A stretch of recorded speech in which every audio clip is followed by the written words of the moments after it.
15 شعبان کی رات میں ہمارے ملکوں میں، جو ہمارے عجمی ملک ہیں، اس میں وہ کچھ ہو رہا ہے جو نہ میرے نبی نے کیا، نہ صحابہ نے کیا، نہ تابعین نے کیا۔ عجیب و غریب عبادات گھڑ لی ہیں، عجیب و غریب اس کے اعمال بنا لیے ہیں اپنی طرف سے، اور مسجدیں بھری ہوتی ہیں اور روشنیاں لگی ہوتی ہیں اور آتش بازی ہو رہی ہوتی ہے۔ میرے نبی نے اس رات کی فضیلت بتائی، عمل کوئی نہیں بتایا۔ جیسے یہاں کوئی صلاۃ تسبیح کی جماعت کرا رہے ہوتے ہیں، کوئی اجتماعی تہجد پڑھ رہے ہوتے ہیں، کوئی دیگیں چڑھا رہے ہوتے ہیں، کوئی آتش بازی کر رہے ہوتے ہیں، تو وہ اس میں اتنا غلو ہو گیا ہے کہ یہ بھی ٹھیک نہیں۔ اور کچھ علماء نے اس کے رد میں اس کا اتنا انکار کیا ہے کہ اس رات کی کوئی فضیلت ہے ہی نہیں، یہ بھی ٹھیک نہیں۔ اس بیچ کا راستہ، اس رات کی فضیلت میں جتنی احادیث ہیں وہ ضعیف ہیں، لیکن اتنی کثرت سے ہیں کہ ان سب کا مل کر جمع ہو کر کم از کم وہ حسن لغیر ہی تک تو پہنچ جاتی ہیں۔ اور ابن عثیمین رحمۃ اللہ علیہ نے بھی یہ لکھا ہے کہ زیادہ سے زیادہ ان احادیث کے مجموعے سے، چونکہ اگرچہ ضعیف ہیں لیکن کافی زیادہ ہیں، تو وہ حسن لغیر ہی تک پہنچ جاتی ہیں۔ تو حسن لغیر ہی سے کوئی عمل ثابت نہیں ہوتا، عمل ثابت ہوتا ہے صحیح حدیث کے سے۔ ایک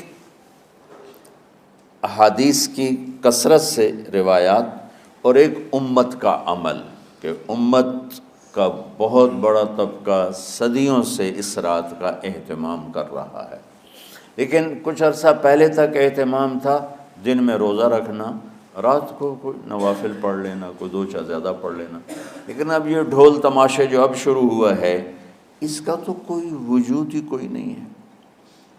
تو اس رات کو اللہ تعالیٰ نے مبارک بنایا، اور حدیث پاک میں آتا ہے کہ اللہ تعالیٰ اس رات میں ساری دنیا کے لوگوں کی بخشش فرماتا ہے، سوائے 5 آدمیوں کے۔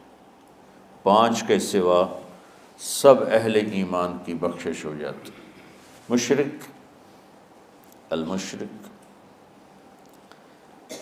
پہلا مشرک، دوسرا مشاحن، مشاحن کیسے کہتے ہیں؟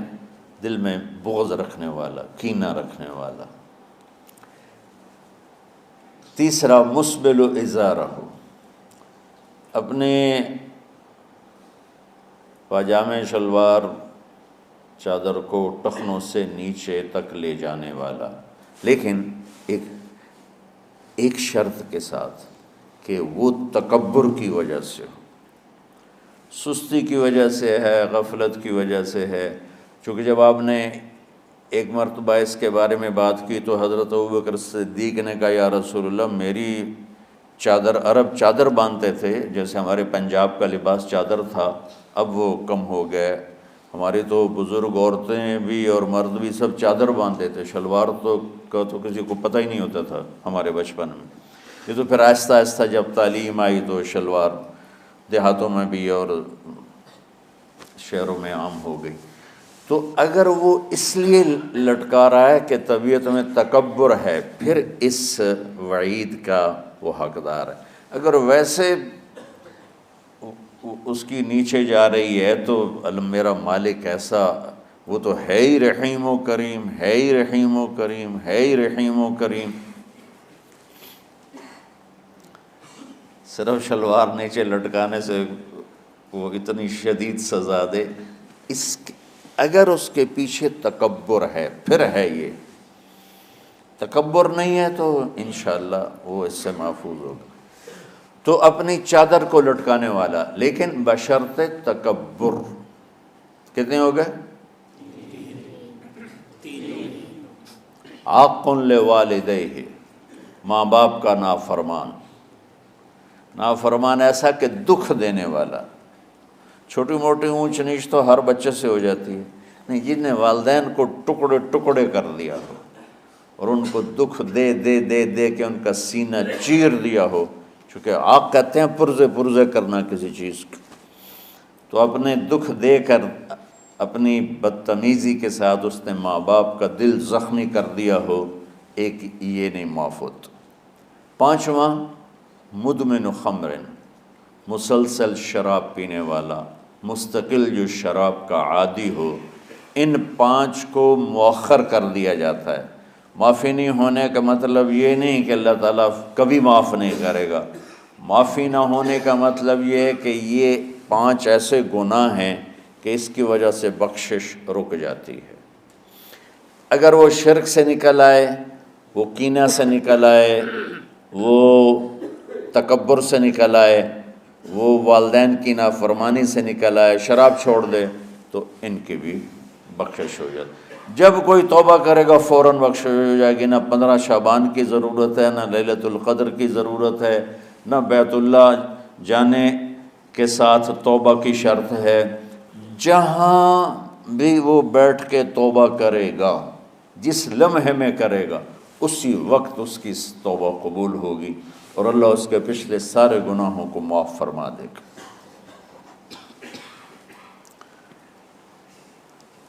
دن کا روزہ، رات کا قیام، زیادہ سے زیادہ قیام سے مراد نوافل ہیں، کوئی گھر میں پڑھ لے، کوئی مسجد میں پڑھ لے. نوافل، نفلی عبادات گھر میں ہی افضل ہوتی ہیں. میرے نبی سنتیں ہمیشہ گھر سے پڑھ کے آتے تھے.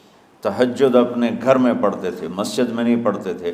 سوائے اعتکاف کے آپ اپنے نوافل سنتیں سب گھر میں پڑھتے تھے اور مسجد میں صرف فرض آ کے ادا فرماتے تھے. اور اس کے بعد بیٹھنا ہوتا تھا تو بیٹھ جاتے تھے، اٹھنا ہوتا تھا تو اٹھ جاتے تھے. تو اعتدال اللہ کو ہر چیز میں پسند ہے. دنیا جو مختصر ہے اس میں کیسے پسند نہیں ہوگا؟ آخرت جیسے معاملے میں بھی اللہ ہم سے کہہ رہا ہے اعتدال، امتن وسطا.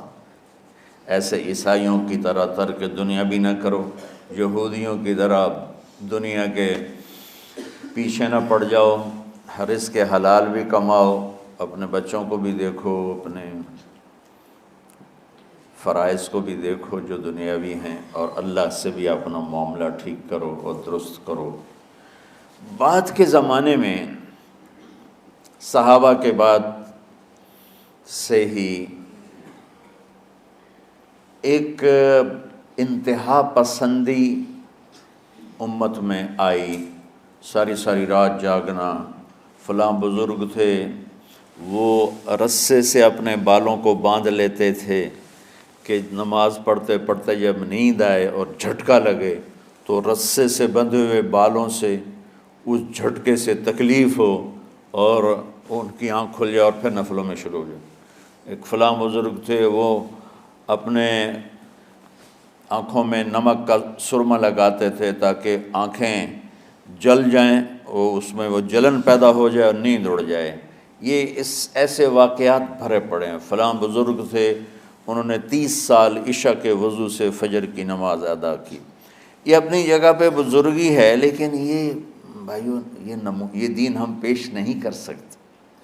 فلاں بزرگ تھے، وہ 30 سال سے ستو کھا رہے تھے کہ روٹی کھانے اور ستو کھانے میں 70 دفعہ سبحان اللہ کا فرق پڑ جاتا ہے. تو روٹی کھائیں تو 70 دفعہ سبحان اللہ کم کہہ سکتے ہیں، اور ستو کھائیں تو 70 دفعہ سبحان اللہ زیادہ کہہ سکتے ہیں. تو لہٰذا انہوں نے کہا مجھے تو 30 سال ہو گئے، میں تو ستو کھا رہا ہوں، میں تو روٹی نہیں کھا رہا. یہ دین نہیں ہے.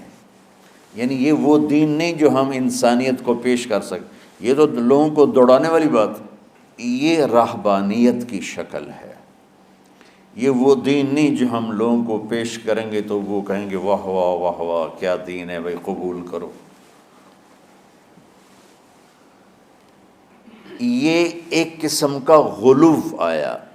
میں ایک حدیث سناتا ہوں، بخاری شریف میں بھی ہے، مجھے اب ہر شے بھول گئی، لیکن وہ ہے نہی الغلو، اس طرح کر کے آپ لوگ زیادہ جانتے ہوں گے جو پڑھ رہے ہیں کہ غلو سے نہیں۔ حدیث آپ کو سب کو یاد ہوگی کہ 3 صحابہ آئے اللہ کے نبی کے گھر اور پوچھا کہ اللہ کے نبی رات کیسے گزارتے ہیں؟ تو گھر والوں نے کہا سوتے بھی ہیں، جاگتے بھی ہیں، کھاتے بھی ہیں۔ تو وہ تینوں آپس میں کہنے لگے وہ تو نبی ہیں، سوئیں بھی تو کوئی بات نہیں، اور شادی ہے کوئی بات نہیں، ہم تو نبی نہیں، ہمیں تو کچھ کرنا چاہیے۔ ایک نے کہا کہ میں ساری زندگی روزہ نہیں چھوڑوں گا، ایک نے کہا کہ میں ساری زندگی سوؤں گا نہیں، ایک نے کہا میں ساری زندگی شادی نہیں کروں گا۔ تو دیکھنے میں تو واہ واہ کیا بڑی بزرگی ہے بھائی، بڑے بزرگ ہیں۔ ہمارے نبی کو پتہ چلا آپ نے تینوں کو بلا لیا، کہا تم مجھ سے زیادہ اللہ سے ڈرنے والے ہو، میں تم سے انا اتقاکم یا اخشاکم، الفاظ آپ لوگ کو زیادہ یاد ہوں گے لیکن مفہوم میں صحیح پیش کر رہا ہوں۔ آپ نے کہا میں تم سے زیادہ اللہ کو جانتا ہوں، تم سے زیادہ اللہ سے ڈرتا ہوں، میں سوتا بھی ہوں، میں کھاتا بھی ہوں، میں روزے بھی رکھتا ہوں، میں چھوڑ بھی دیتا ہوں، میری بیویاں بھی ہیں، میں اپنی بیویوں کے پاس بھی جاتا ہوں۔ تم دین میں غلو سے بچو، پہلے امتوں کو ہلاک کر دیا دین میں غلو۔ دنیا میں غلو یعنی انتہا پسندی، ایکسٹریمسٹ ہونا، دنیا ہو یا دین ہو، دونوں میں اعتدال بچو، اللہ تعالیٰ کو پسند ہے۔